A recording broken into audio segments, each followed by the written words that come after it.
Yes, ni celebration za ekipe ya APR itwaye igikombe cya karindwi cyikurikiranya ibikombe 24 muri rusange. Captain Claude, ibikombe 7 ni byinshi. Mubaye ubukombe ndibaza kuri ekipe ya APR. So urakoze cyane. Félicitations ariko d'abord. Merci. Turishimye turangije season tumeze neza. Ibyo twifuzaga tubigezeho. Umuntu yavuga ngo igikombe cya karindwi kuri ekipe imwe ni byinshi bibaye ubukombe. Umuntu avuga ko muri iyo myaka APR wari uhari uyibaye mutwaye igihe kinini cyane. Umuntu avuga yuko mu byukuri imbaraga zari zihe? Icyo nakubwira cyo imbaraga zose bazihari. Imbaraga ziba zihari kandi intego ya APR no kujyana ibikombe n'intsinzi byose hamwe tugasenyera umugozi umwe kugira ngo tugere ku ntego twifuza. Iyi sezo umuntu avuga ko niki cyabagoye niki ubona kibafashije kugira ngo mutware bino bikombe? Iyi sezo nk'uko bivuze yari igoye, harimo amakipe meza, amakipe yose yari yiteguye, amakipe yose yari meza, shampiyona yari igoye cyane ariko turashimira Imana yuko tugeze ku ntego. Ubu navuga ngo twungutse amakipe akomeye muri Sudani, imwe yabaye ya mbere yaje imbere yanyu. Umuntu avuga ko challenge ni iki ano makipe yo muri Sudani yabafashije cyangwa yazanye muri shampiyona yacu?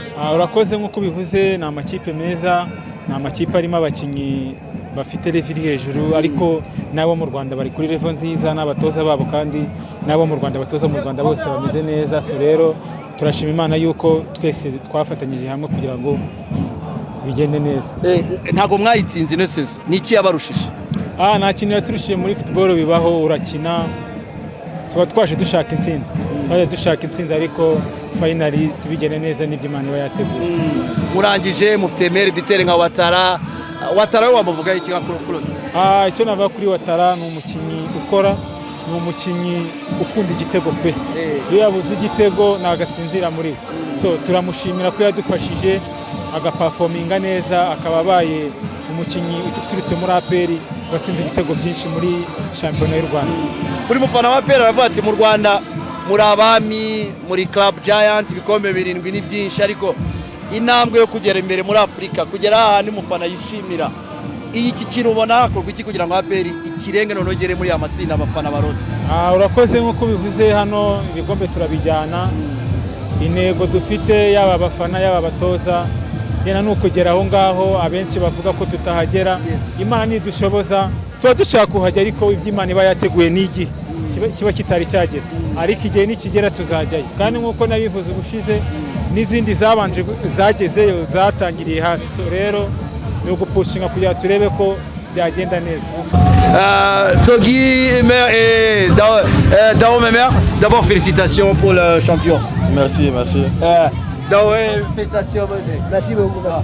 Qu'est-ce que ce coupe présente pour vous, être champion du Rwanda? Bon, c'est un sentiment de joie. On a travaillé pour ça. La récompense, elle est là. On est tout à fait ému et très content pour ce trophée-là, pour ce championnat remporté. C'était votre première année ici au Rwanda. Dao, comment était cette année-là? Très bien. Terminé champion, c'est pas permis à tout le monde.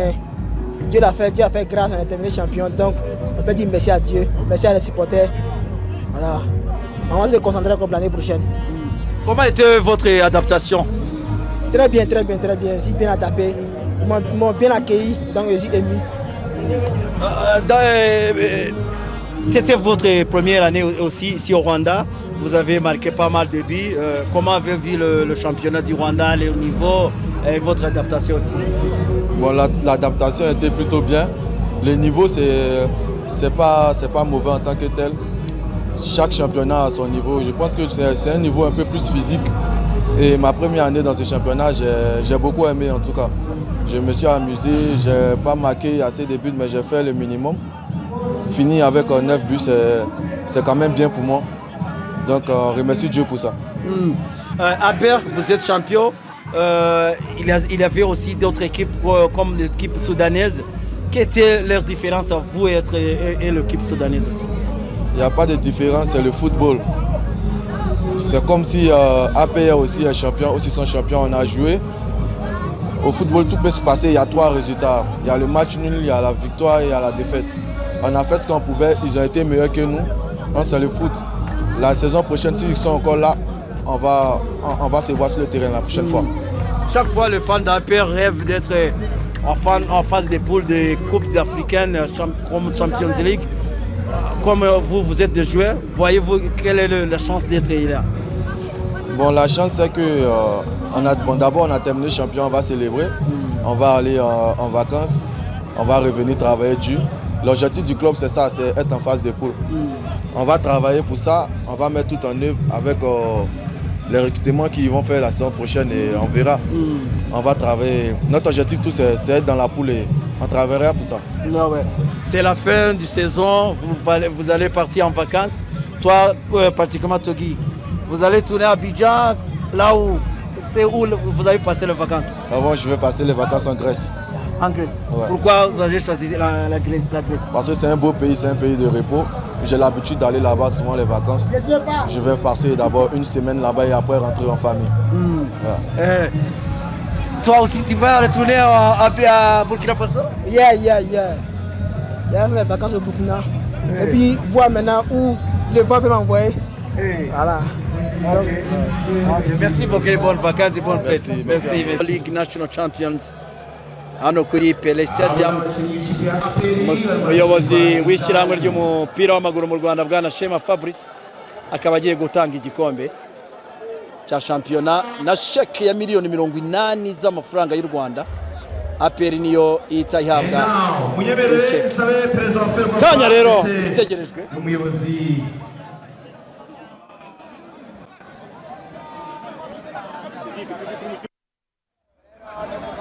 Munyemerere sabe perezida wa Ferwafa Shema Fabrice ndetse n'uhagarariye BK Paul Sinanga akirize kapiteni wa APR niyo mugabo Claude igikombe cyonyine cy'Customized. APR is the champions. BK Pro League. Igikombe cyihariye nibwo bwa mbere kino gikombe gitanzwe. Igikombe cyihariye APR is the champions 2025-2026. Igikombe kirimo Customized kirihariye. Amateka. Of course kirihariye n'amateka. Kugira ngo nicyo gikombe cya mbere dutwaye gifite umuterankunga. So amateka n'ubundi riko byose tuzi breaking ari twa tugishyiraho ariko tunazi breaking of course. Prestation enjoy kabisa. So igikombe rero Captain Claude akaba agishyikirije umuyobozi w'icyubahiro afande CDS ndetse n'umugaba mukuru wungirije ushinzwe ingabo zo ku butaka Major General Vincent Nyakarundi ndetse na afande Alex nawe akaba akoze kuri igikombe cya 7 cya ekipe ya APR, igikombe cya 24 kikurikira nabo werekana ko ari ibikombe bitatu ko ari igikombe bagiserebure. Wow. APR is the champions. APR is the champion. Is a BK Pro. Akaba rero batwaye igikombe. APR igikombe rero bakaba bakizamuye.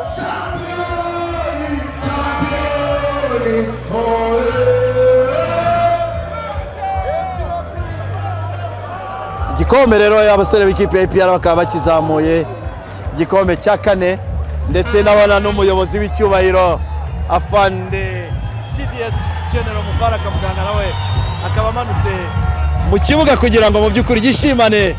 Wow. Celebration z'igikombe afande CDS akaba amanutse rero kugira ngo afate ifoto y'urwibutso n'abasore be ingabo ze bahatanye kuri ekipe ya APR gutwara kino gikombe cya 2025-2026 kuri ekipe ya APR. Akaba agiye gufata ifoto n'abayobozi rero batandukanye ba ekipe ya APR. Akaba rero umutoza Taleb amushyikirije igikombe. Wow. Nguko rero gutwara igikombe biraryoha nyine. Gutwara igikombe biraryoha. Ndacyari murafata. Wow, APR rero nuko nguko. Bakaba rero bagiye gufata ifoto y'urwibutso. Fane CDS igikombe cya karindwi, igikombe cya 24 ku ruhande rwa ekipe ya APR. Kaba rero abasore b'ikipe ya APR begukanye igikombe, wow, yes. Kaba rero begukanye igikombe APR.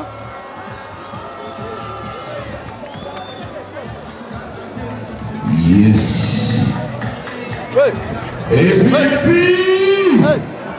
Humura ni hano ari.